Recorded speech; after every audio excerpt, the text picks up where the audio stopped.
नमस्कार, जय माता दी, जय सज्जन। देखिए, हम जो गुरुमुख हैं वो इस समाज से हमारी जो सोच है वो काफ़ी अलग है,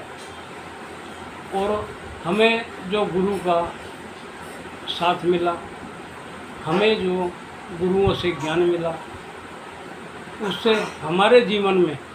जो बदलाव आए हैं और गुरु की चरण शरण पाकर हम लोग जो धन्य हुए हैं,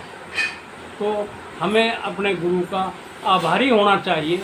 कि उन्होंने हमें वो रास्ता दिखाया जो कि वास्तव में हर इंसान जो जन्म लेता है उसका यही उद्देश्य है। लेकिन गुरु की संगत ना मिलने के कारण, गुरु की मतलब ना मिलने के कारण जो इंसान के जीवन में कमियां आ गई हैं उनको केवल गुरु ही पूरा कर सकते हैं, क्योंकि गुरु की चरण शरण में रहकर इंसान का पूरा भूत भविष्य और वर्तमान सब कुछ बदल जाता है। तो आज का जो वीडियो मैं अपने गुरुओं को अर्पण करता हूं, और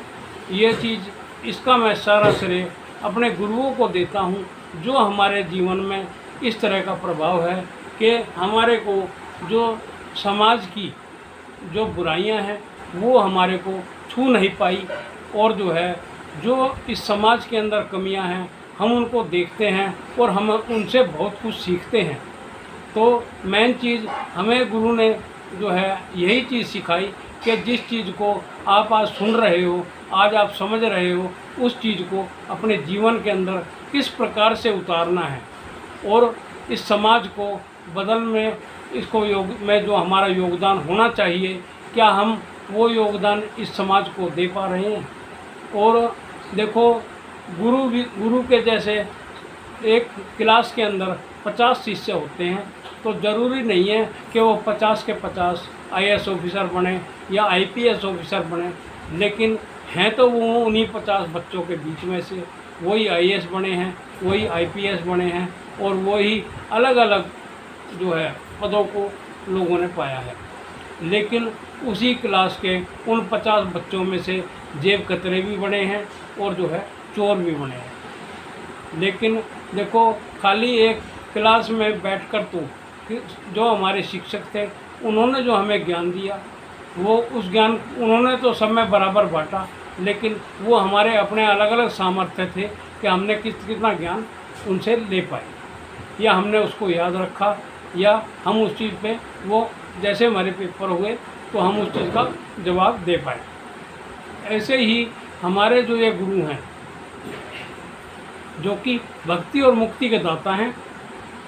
तो आम तौर पे लोग बाग इनके ऊपर जो गुरुमुख हैं,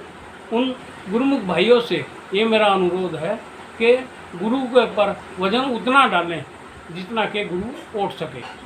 आम तौर पे लोगों को हर अपने जो जीवन की ज़रूरत है हर चीज़ का भार गुरुओं के ऊपर डाल रहे हैं, या ये कहिए गुरुओं को लालच दे रहे हैं कि गुरुजी मेरा ये काम करो मैं ये चढ़ाऊँगा, गुरुजी मेरा ये काम करो मैं ये चढ़ाऊँगा। मैंने अपने जीवन में आज 55 साल की उम्र होते हुए, गुरुओं का साथ होते हुए, कभी अपने गुरु के सामने ये चीज़ें नहीं रखी कि गुरु महाराज जी हमें ये दो, गुरु महाराज जी हमें ये दो, गुरु महाराज जी हमें ये दो। देखिए,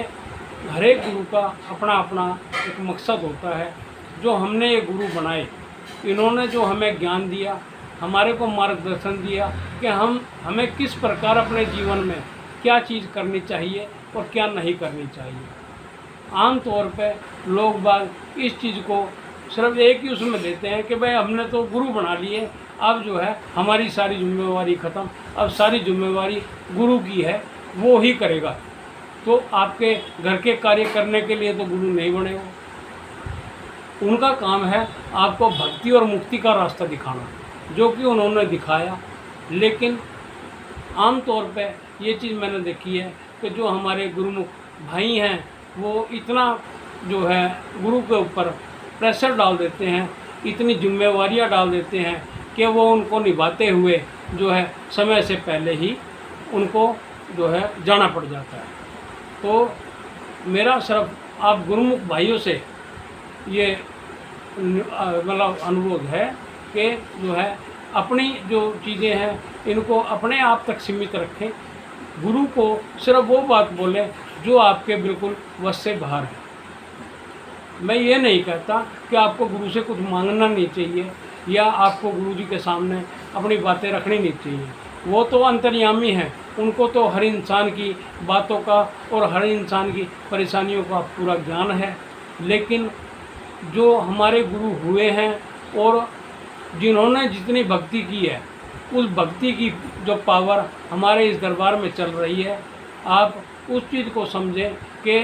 जो भी हमारे बाद में गुरु रहे हैं, उन्होंने जो पहले जो गुरु थे उनको पूरा जो है एक मान सम्मान दिया और उस चीज़ का सारी चीज़ों का जो पावर जो दी वो उन पहली बादशाहियों को या दूसरी बादशाही को दी कि जिनके कारण ये दरबार अभी तक चल रहे हैं। देखिए, अगर किसी पहले गुरु ने इस चीज़ की नींव नहीं डाली होती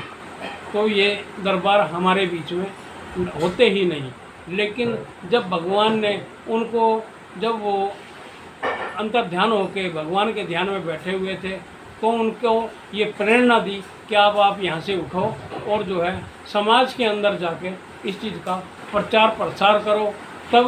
वो भगवान की कृपा से और उनके आशीर्वाद के साथ उस जगह से उठे और समाज के अंदर उन्होंने भ्रमण करना शुरू किया और इस चीज़ का ज्ञान लोगों को देना शुरू किया और उनका जीवन जो है इसी कार्य में चला गया। उसके बाद जो उन्होंने दूसरे गुरु को जो स्थान दिया, जिनको उन्होंने चुना, उन्होंने पूरी ज़िंदगी अपनी भक्ति करते हुए और लोगों को सच्चा रास्ता दिखाते हुए उन्होंने भी अपना सफ़र पूरा किया। उसके बाद जो तीसरी बादशाही आए, उन्होंने वो भक्ति तो उन्होंने भी बहुत की और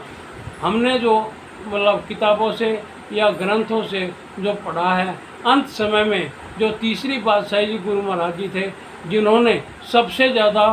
मतलब संगत बनाई और ज़्यादातर उन्होंने सिंध वगैरह जो है ये जो स्थान थे,